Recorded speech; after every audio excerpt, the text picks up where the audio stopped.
شروع اللہ کا نام لے کر جو بڑا مہربان اور نہایت رحم کرنے والا ہے۔ وضو کے چار فرائض کیوں؟ وضو کے چار فرائض ہیں: کونیوں سمیت ہاتھ دھونا، دوسرا چہرہ دھونا، تیسرا چوتھائی سر کا مسح کرنا، چوتھا ٹخنوں سمیت پاؤں دھونا۔ وضو میں یہ چار ہی فرائض کیوں رکھے گئے ہیں؟ امام غزالی رحمۃ اللہ علیہ اس کی ایک حکمت بیان کرتے ہوئے فرماتے ہیں، روز قیامت بنیادی عذاب چار ہی ہیں۔ پہلا، چہرہ سیاہ ہو جانا۔ اللہ پاک قرآن مجید برہان رشید کے اندر فرماتا ہے، پارہ 4 سورت آل عمران آیت نمبر 106 کے اندر، یوم تبیض وجوہ وتسود وجوہ، ترجمہ کنز ایمان، جس دن کچھ منہ اجالے چمکتے ہوں گے اور کچھ منہ کالے۔ دوسرا، اعمال نامہ الٹے ہاتھ میں ملنا۔ اللہ پاک فرماتا ہے، پارہ 29 سورت الحاقہ آیت نمبر 25 کے اندر، وَأَمَّا مَنْ أُوتِيَ كِتَابَهُ بِشِمَالِهِ فَيَقُولُ يَا لَيْتَنِي لَمْ أُوتَ كِتَابِيَهْ، ترجمہ کنز ایمان، اور جس کا نامہ اعمال اس کے بائیں ہاتھ میں دیا جائے گا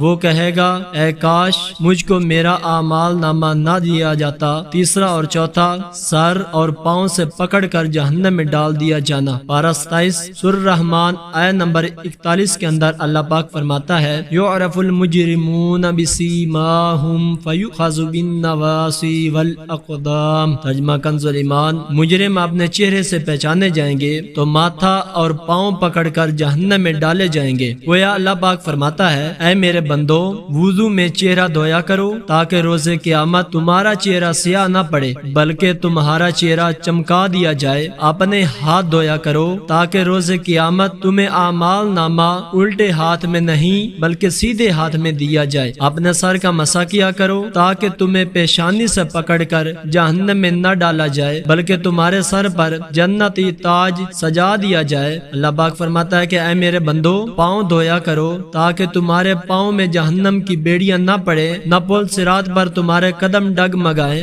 بلکہ تم آرام سے پل صراط پار کر کے جنت میں داخل ہو جاؤ۔ صلاۃ العارفین باب فضیلۃ الوضوء صفحہ 171 کے اندر ہم نے سنا وضو کی کیسی عظیم برکتیں ہیں۔ وضو کرنے سے گناہ جھڑتے ہیں، اس کی برکت سے انشاءاللہ الکریم روز قیامت اعمال نامہ سیدھے ہاتھ میں ملے گا، چہرہ سیاہ نہیں ہوگا بلکہ نور سے چمکتا رہے گا، پل صراط پر ثابت قدمی نصیب ہوگی اور انشاءاللہ الکریم جنت میں داخلہ نصیب ہوگا۔ لہٰذا ہمیں چاہیے کہ ہم باوضو رہنے کی عادت بنائیں۔ ہم سستی کر جاتے ہیں، کاش ہم یہ سستی مٹائیں، وضو کرنے میں چستی دکھائیں۔ جب وضو ٹوٹے جلد ہی دوبارہ وضو بنا لینے کی عادت اپنائیں۔ انشاءاللہ الکریم یہ عارضی مشقت روز قیامت آسانیاں ملنے کا ذریعہ بن جائیں گی۔ السلام علیکم ورحمۃ اللہ وبرکاتہ۔